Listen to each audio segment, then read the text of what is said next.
Vamos ler a palavra do Senhor e fazer algumas considerações breves. Na segunda carta aos Coríntios, capítulo 5, versículo 14 até ao versículo 21.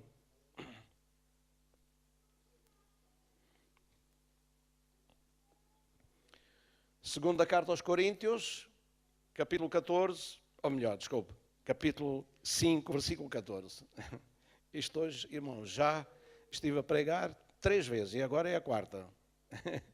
Então pode ser que a cabeça já não esteja com aquela frescura que tem logo no princípio da manhã. Graças a Deus. Então diz assim, versículo 14 em diante. Porque o amor de Cristo nos constrange, julgando nós assim, que se um morreu por todos, logo todos morreram. E ele morreu por todos, para que os que vivem não vivam mais para si, mas para aquele que por eles morreu e ressuscitou. Assim que, daqui por diante, ninguém conhecemos segundo a carne. E ainda que tínhamos também conhecido Cristo segundo a carne, contudo agora já não o conhecemos desse modo. Assim que se alguém está em Cristo, nova criatura é. As coisas velhas já passaram, e eis que tudo se fez novo. E tudo isto provém de Deus, que nos reconciliou consigo mesmo, por Jesus Cristo, e nos deu o ministério da reconciliação. Isto é, Deus estava em Cristo reconciliando consigo o mundo, não lhes imputando os seus pecados, e pôs em nós a palavra da reconciliação. De sorte que somos embaixadores da parte de Cristo, como se Deus por nós rogasse. Rogamo-vos, pois, da parte de Cristo, que vos reconcilieis com Deus. Aquele que não conheceu pecado, o fez pecado por nós, para que nele fôssemos feitos justiça de Deus. Glória a Deus. Deus abençoe nossos corações através da sua palavra ainda nesta tarde. Podemos ficar assentados. Glória a Deus.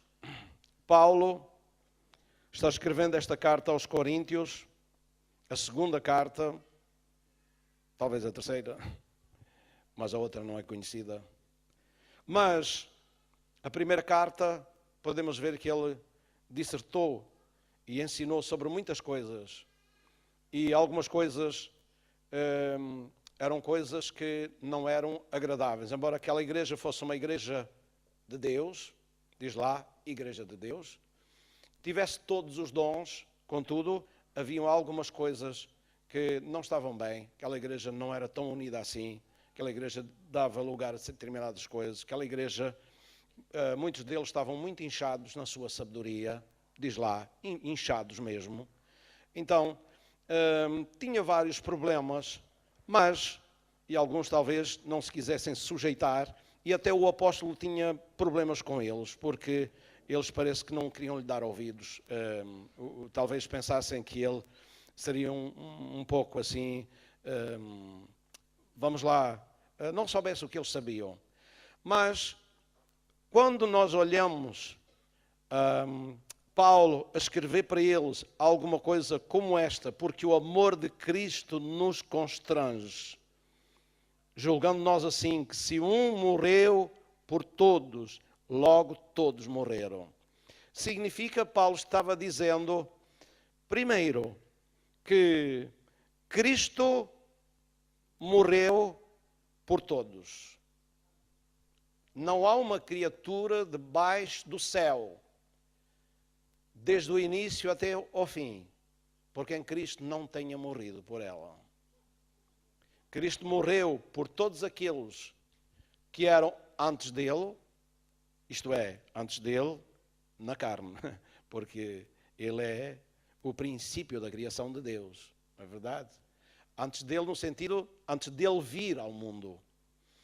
Ele morreu por todos, todos os que nasceram de Adão e gerações que vieram até o nosso tempo e as gerações que ainda hão de vir. Jesus morreu por todos. Para que de entre esses, de entre todos alguns iriam viver. Glória a Deus. Alguns iriam viver. E esses alguns, possivelmente nós podemos com confiança dizer que nós fazemos parte desses que viveram. Amém? Fazemos parte desses que viveram. Porque na carta aos Efésios, já lemos hoje aqui, e vos vivificou, estando vós mortos em ofensas e pecados. Amém? E vos ressuscitou juntamente com Cristo, pela graça sois salvos.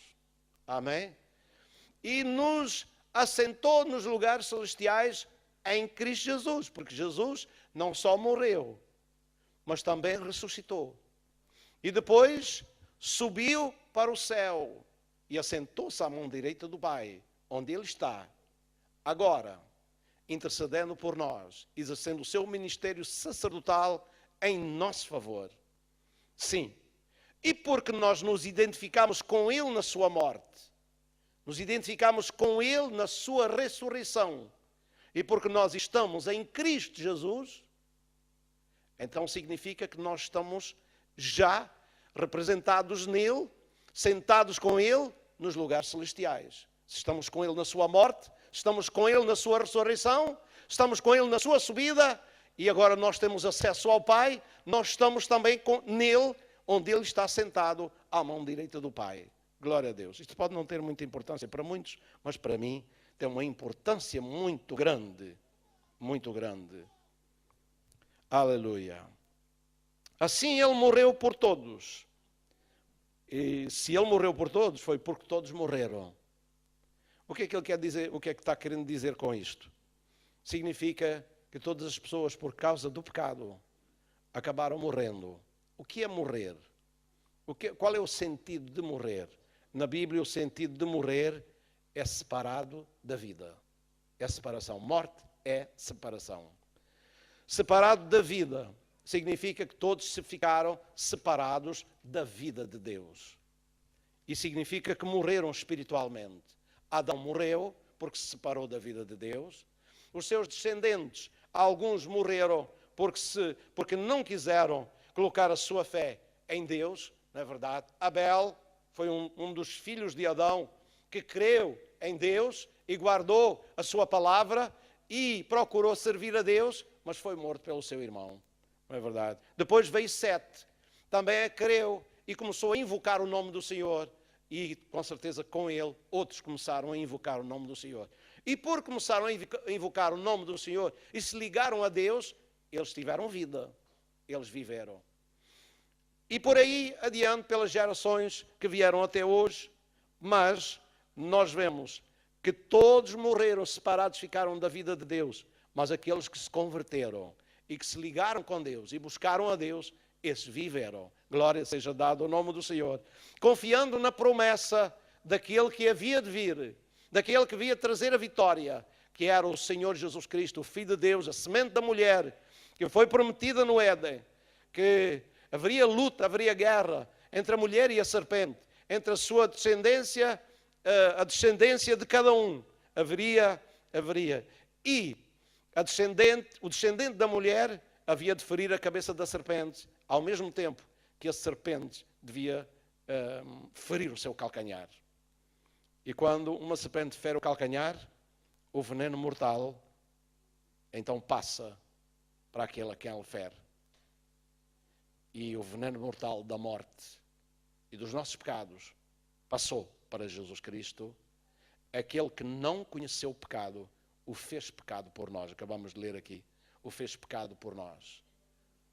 Para que nele fôssemos feitos justiça de Deus. Amém? Glória a Deus. Só quem crê em Jesus Cristo, hoje, não é verdade? Pode estar vivo. Só quem deixa a vida separada de Deus e se une a Deus através de Jesus Cristo, através de um arrependimento, através do reconhecimento que é um pecador e que está perdido sem Cristo, só essa pessoa volta a viver. Por isso nós temos aqui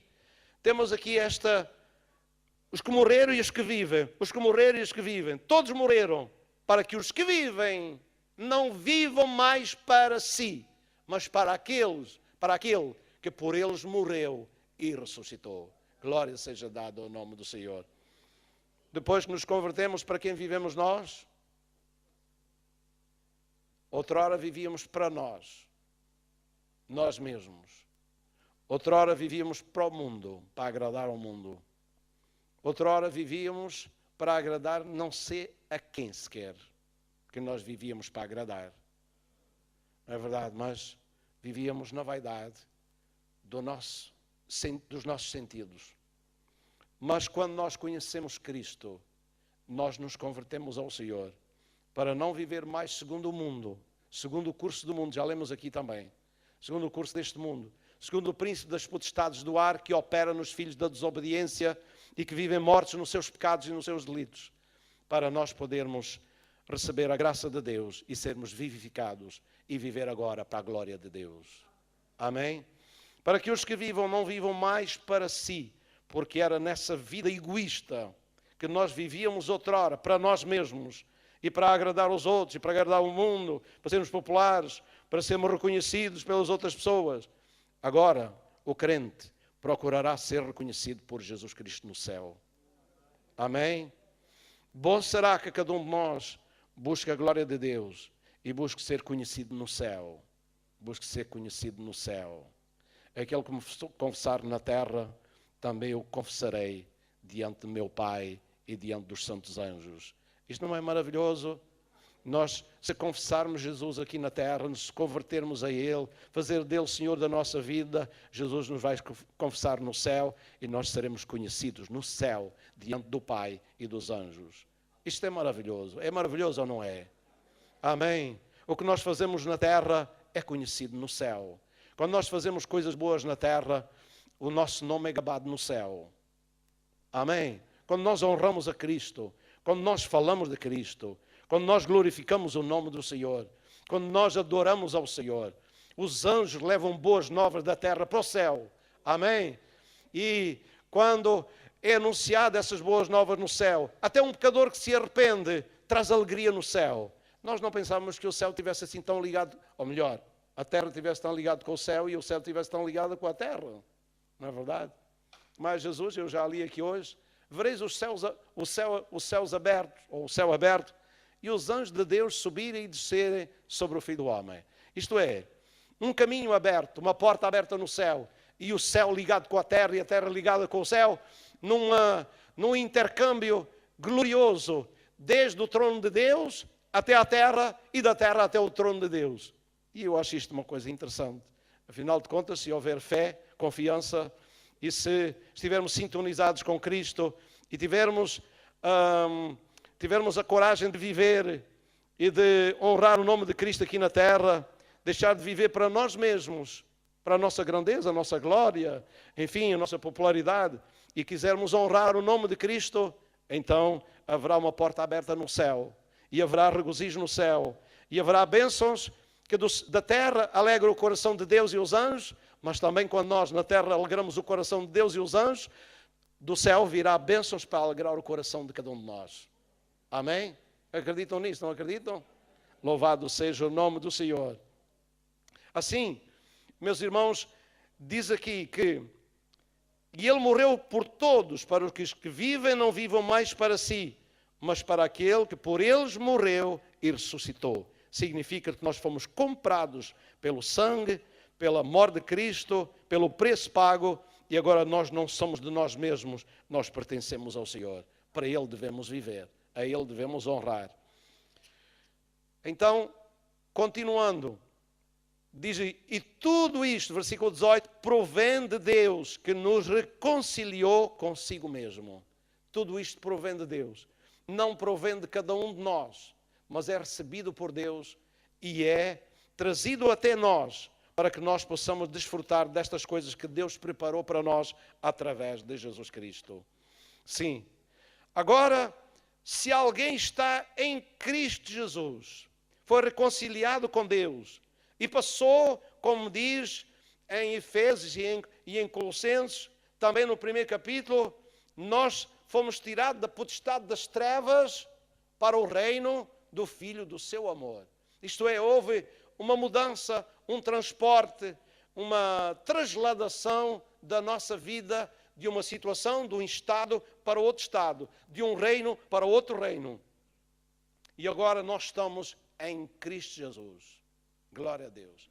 Toda a pessoa que se converta ao Senhor Jesus Cristo, a Bíblia diz que o mundo está no maligno. Está no maligno. Então está numa situação, num estado e dentro de um âmbito que é chamado o maligno.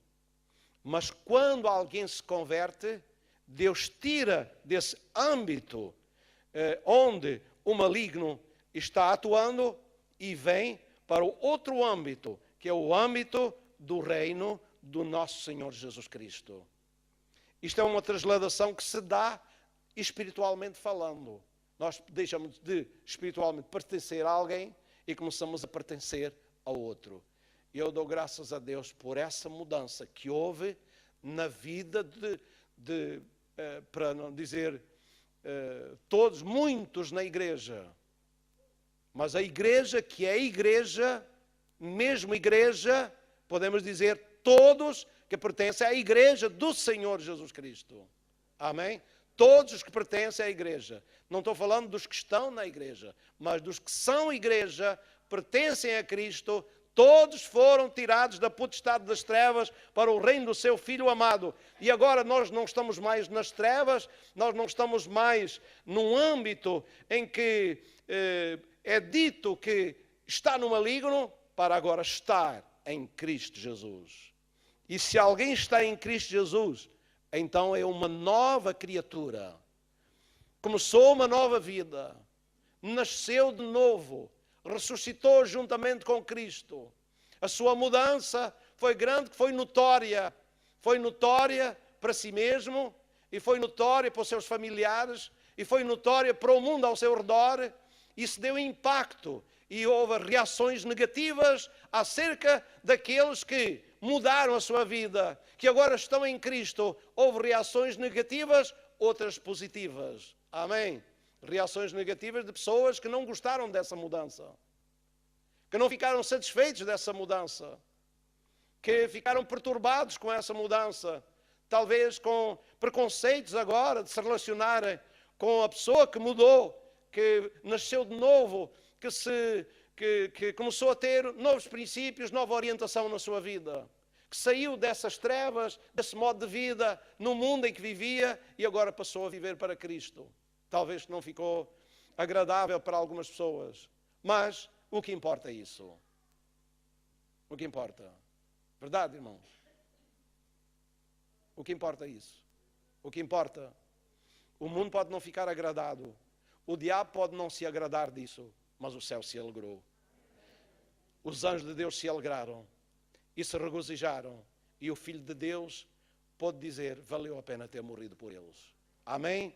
Por quê? Por causa do resultado de uma vida mudada e de uma vida tirada, não só das trevas, não só do mundo, mas de uma condenação eterna para sempre.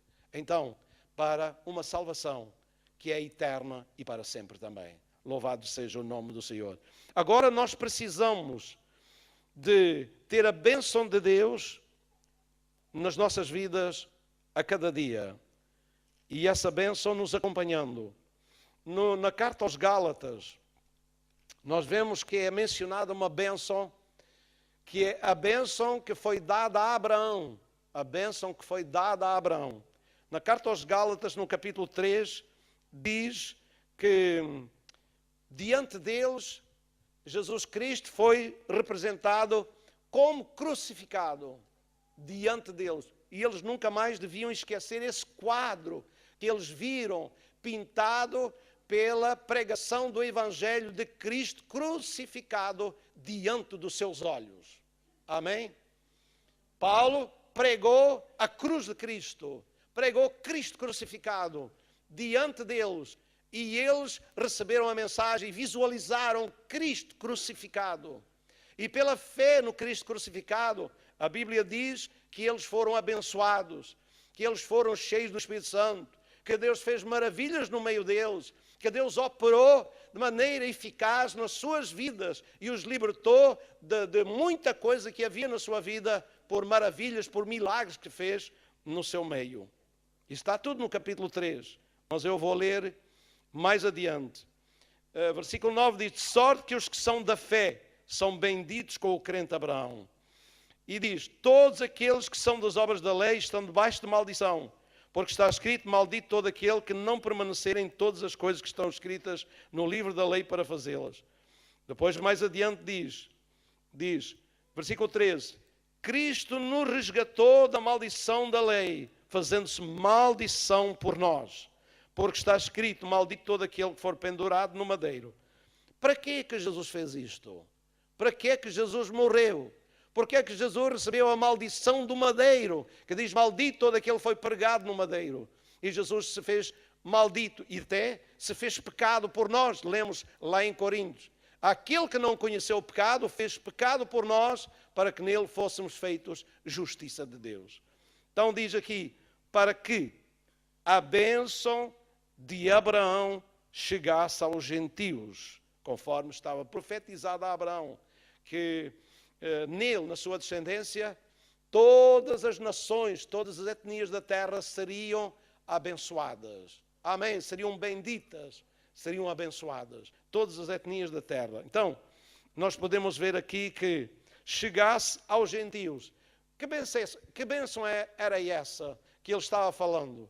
É a bênção de acreditar em Deus, acreditar em Jesus Cristo, pela fé receber a justificação de Deus e ficar bem com Deus só porque acredita em Jesus Cristo e deixa a sua velha vida e se converte ao Senhor, é justificado diante de Deus. E porque é justificado diante de Deus e fica bem com Deus, reconciliado com Deus, que essas coisas todas vieram de Deus através de Jesus Cristo para nós. A Bíblia diz-nos aqui, para que a bênção de Abraão chegasse aos gentios por Jesus Cristo e para que pela fé, recebamos a promessa do Espírito. Graças a Deus. Meus irmãos, nós temos uma bênção, uma promessa, nós temos, meus irmãos, alguém que morreu por nós, ressuscitou e está vivo. Nele podemos ser abençoados de maneira maravilhosa. Nós podemos ser abençoados. Para isso, tão somente é necessário colocar nele toda a nossa confiança em Jesus Cristo. E quando nós colocarmos toda a nossa confiança, ou como temos colocado toda a nossa confiança para alguns, então nós temos sido abençoados com a bênção de Abraão. E creu Abraão em Deus e isso lhe foi imputado como justiça. Amém? Foi imputado como justiça, justificado diante de Deus. Creu Abraão em Deus. E nós acreditamos em Deus, que através de Jesus Cristo, Ele nos deu também a justiça divina.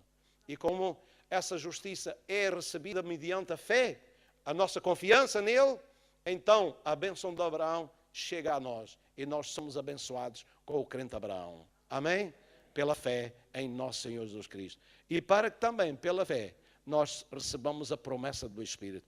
A igreja que crê em nosso Senhor Jesus Cristo, não só é reconciliada com Deus, justificada diante de Deus, não só recebe a filiação divina, mas também recebe e tem direito à promessa de Deus. Qual é a promessa de Deus? É receber o Espírito Santo, viver cheia do Espírito Santo, pela fé em nosso Senhor Jesus Cristo. João Batista, ele disse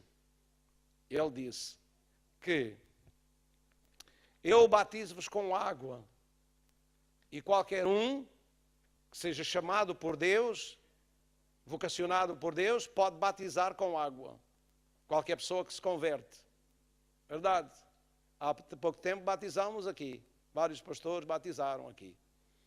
Mas batizar com o Espírito Santo só há um que o pode fazer. E esse é Jesus Cristo. Amém? Ele disse, eu batizo-vos com água, que é o batismo do arrependimento.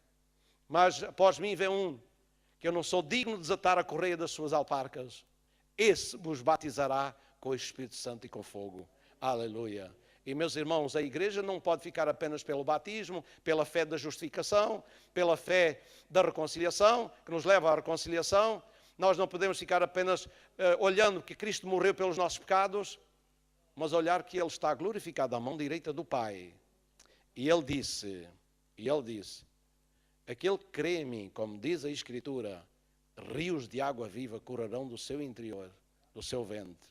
E isso disse Ele do Espírito Santo que haviam de receber os que nele crescem. Porque o Espírito Santo ainda não havia sido dado, porque Jesus ainda não havia sido glorificado. Amém? Jesus ainda não havia sido glorificado. Ele precisava de passar ainda por um processo no plano de Deus para que nós tivéssemos acesso a algo muito maior do que naquele tempo em que Jesus esteve na terra. E quando Ele morreu e ressuscitou, 40 dias depois, os céus se abriram. E podemos até pensar e visualizar uma cena gloriosa. Que os principados, arcanjos, serafins e toda a corte celestial abriu fileira e ficou para receber o rei que tinha sido coroado de espinhos, que tinha sido sepultado 3 dias, mas tinha ressuscitado ao 3º dia vitorioso da morte. E 40 dias depois esteve com os seus discípulos, ensinando-os e conduzindo-os e procurando orientá-los para esperarem até aquele momento certo. E 40 dias depois, Jesus abençoou os seus discípulos, se despediu deles, não é verdade? E começou os seus pés a deslocarem-se da terra. O céu estava esperando esse momento. O Pai estava esperando esse momento em que receberia novamente o seu Filho para sentar à sua mão direita, com o cetro do reino na sua mão, com a vitória na sua mão. Podemos dar uma salva de palmas para Jesus? Pode, que Ele merece. Pode, aleluia. E dê com toda a convicção uma salva de palmas para Ele, porque Ele é digno de toda a glória, toda a honra e todo o louvor. Quando os seus pés começaram a subir, o céu estava todo fixado com os seus olhos nele, para honrá-lo, para se curvar diante dele e o adorar. Os principados, as potestades, todos os poderes dos céus estavam agora para se render a Ele e reconhecer que Ele é Senhor de direito em tudo. O homem Jesus, nascido de Maria, da semente da mulher, agora estava voltando para o céu no seu corpo glorificado. Glória a Deus. E as cortes celestiais se curvaram e o adoraram, e o exaltaram, e magnificaram o seu nome, e viram ele subir, passar por toda a corte celestial, pelos céus, e se introduzir e entronizar à mão direita do Pai, com aquela glória que tinha antes que o mundo existisse. Aleluia. Meus irmãos, Jesus está lá. Ele é Senhor, Ele é Rei de glória. E agora Ele pode derramar o Espírito Santo sobre todos aqueles que crerem. Sobre todos aqueles que reconhecerem a sua glória, reconhecerem a sua morte na cruz, reconhecerem que Ele ressuscitou dentre os mortos e venceu todos os poderes que estavam prendendo os homens neste mundo.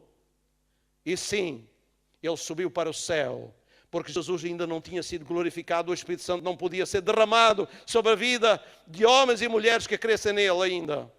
Mas Ele subiu para o céu e agora está sentado à mão direita, cheio de glória, majestade e poder, com toda a autoridade nos céus e na terra, e Ele pode derramar o Espírito Santo sobre a vida de cada um de nós, sobre aqueles que o reconhecem, sobre aqueles que creem, sobre aqueles que o adoram, sobre aqueles que chegam ao trono de Deus e glorificam a Deus, sobre aqueles que buscam a misericórdia de Deus, sentem a sua fraqueza, sentem a sua inutilidade, sentem as suas impossibilidades, sentem as suas fraquezas serem maiores do que as suas possibilidades. Esses Ele tem poder para derramar sobre a sua vida, para que viva uma vida vitoriosa, cheia do Espírito Santo. Louvado seja o nome do Senhor. Vou pedir para ficarmos em pé e orarmos uns momentos. E se é possível? E se Ele está sentado no seu trono de glória? Quando Ele disse, os que creem, como diz a Escritura, rios de água viva correrão do seu vente. E ainda não tinham recebido, porque Jesus não tinha sido glorificado. Esse era o único impedimento. Ele precisava morrer primeiro, ser sepultado, ressuscitar, estar 40 dias, depois subir para o céu. E quando ele subiu para o céu, foi um ápice até o Espírito Santo vir com glória e poder. Amém? Foi um momento, foi 10 dias apenas, quando ele sentou à mão direita do Pai. E ele recebeu a promessa. Ele soprou-a com poder sobre os seus discípulos. Eu faço ideia, Jesus tinha soprado na terra. Uma certa vez ele soprou e disse, recebei o Espírito. Mas agora, quando ele lá do trono soprou, quando ele soprou, foi um sopro de tal maneira que fez um zumbido quando o Espírito Santo desceu. Havia um som do céu que chamou a atenção de toda a gente.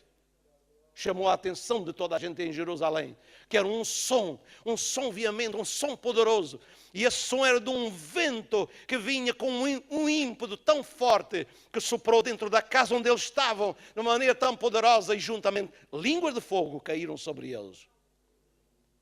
Meus irmãos, o Espírito Santo veio e ele está entre nós para encher os nossos corações. Jesus está entre nós, ele disse, onde estiverem 2 ou 3 reunidos em meu nome, aí estou eu no meio deles. Meus irmãos, eu sou fraco demais para renunciar ao poder que ele pôs à minha disposição. Eu não posso permitir-me, se eu quero vencer com ele, deixar os recursos que ele deu para nós podermos ser vitoriosos. Não há ninguém que seja vitorioso a não ser com o recurso que Deus tem para ele. E o recurso para os discípulos foi o Espírito da glória de Deus descer, ser soprado sobre eles e os encher. E também o recurso para nós sermos vitoriosos na nossa geração é o Espírito Santo descer sobre as nossas vidas com poder e glória, e nos renovar, e nos preparar, e nos armar, de maneira que nós saiamos e sejamos vitoriosos no nosso viver, no dia a dia, e possamos glorificar o nome do Senhor Jesus Cristo em verdade. Glória a Deus. Então, só há uma coisa a fazer, levantar as nossas mãos para o céu e dizer, Jesus, enche-me. Jesus, cumpre a promessa na minha vida. Jesus, renova-me para que eu seja um vencedor contigo. Eu estou em Cristo, mas eu quero que Cristo esteja em mim de forma poderosa através do Espírito Santo. Glória seja dada ao nome do Senhor. E isso eu posso encontrar através da fé em Cristo, ser cheio do Espírito Santo. Glória a Deus. A bênção de Abraão chegasse aos gentios e pela fé recebessem a promessa do Espírito. E nós estamos aqui para receber a promessa do Espírito, para receber os recursos de Deus, os recursos espirituais que eles têm para nós, o poder do Espírito Santo na nossa vida. Só há uma coisa que quer impedir isso, a nossa carne. Ela tem que se humilhar, ela tem que se curvar. E nós precisamos de render a nossa vida ao Senhor Jesus Cristo. E Ele vai enchê-la, e vai abençoá-la, e vai renová-la, e vai nos preparar para nós servirmos o nosso Deus e Pai. Nós servimos a Jesus Cristo, o nosso Senhor, que está sentado à mão direita do Pai, e pelo Espírito está aqui também conosco. Glória a Deus. Levante suas mãos e adore o Senhor. Aleluia, aleluia, aleluia. Louvado seja o nome do Senhor. E alguns de nós que sentimos a nossa fraqueza, sentimos a nossa ineficácia, e nós queremos, neste dia, pedir a Deus que renove e fortaleça a nossa vida. Nós podemos ter uns momentos ainda. Os irmãos sabem que as pessoas são batizadas no Espírito Santo quando oramos com elas e por elas. Sabem ou não sabem? É orando que nós recebemos o batismo com o Espírito Santo. Nós somos renovados. Então, se nós quisermos receber a bênção de Deus, nós temos que orar. Não podemos ficar calados, não podemos ficar indiferentes. Nós temos que buscar aquilo que Deus nos promete. Então, se há irmãos que querem receber a oração neste dia, Deus está presente neste lugar. Jesus está aqui. Ele quer renovar, e aqueles que não receberam, receber a promessa de Deus. Receber a sua promessa. Então, somente é preciso fé. Se acha que não tem fé, ou está ouvindo, mas não está acreditando no que está sendo dito, nem vale a pena vir aqui à frente. Porque se vir, tem que vir com fé. E com fé que vai receber, que Deus vai cumprir a sua promessa, que Deus o ama, que o sangue de Jesus o resgatou e limpou a sua vida. Então você tem direito e você pode receber a bênção de Deus na sua vida. Deus o ama, Deus quer abençoá-lo poderosamente. Glória a Deus, glória a Deus. Esperamos só um momentinho, porque é o Espírito Santo que convence, que gera fé no coração através da palavra e que pode motivar a nossa vida a chegar-se a Deus com fé e receber a promessa de Deus. Aleluia. Graças te damos, Pai. Graças te damos, Pai. Graças te damos. Aleluia. Graças te damos, Pai. Muito obrigado, Senhor. Muito obrigado, Pai. Tu és digno de louvor e glória, honra para sempre. Graças a Deus, graças a Deus, graças a Deus. Não é por força nem por violência, mas é pelo Espírito Santo. Meus irmãos, no próximo domingo é culto de ceia, e hoje de manhã anunciei que os quiserem consagrar esse dia para orar e jejuar, não só da parte da manhã, mas na parte da tarde, depois de terminar o culto de ceia. Então ficarmos na parte da tarde buscando ao Senhor e orando a Deus, também com abstinência do almoço e do pequeno almoço. Mas se quiserem fazer isso, nós estamos buscando a Deus, orando a Deus. A oração é o único meio de vitória, usando a palavra de Deus também, claro, e tudo mais. Mas a oração pode muito nos seus efeitos. E para receber as bênçãos de Deus, nós temos que buscá-las. E se nós queremos recebê-las, é um meio eficaz, é orarmos juntos e buscarmos a Deus. Então, sem mais delongas, próximo domingo é um dia que pode consagrar para buscar a Deus e orar ao Senhor e ser renovado no Senhor. Glória a Deus. Então, meus irmãos, vamos terminar na segunda-feira. Amanhã vamos ter reunião do Ministério. Então, todos que fazem parte do Ministério devem estar presentes para tratar dos assuntos da obra do Senhor. Glória a Deus. Que o amor de Deus, a graça do Senhor Jesus Cristo e a comunhão do seu Espírito seja com cada um de nós. Amém. Está terminado o culto nesta tarde. Deus abençoe todos.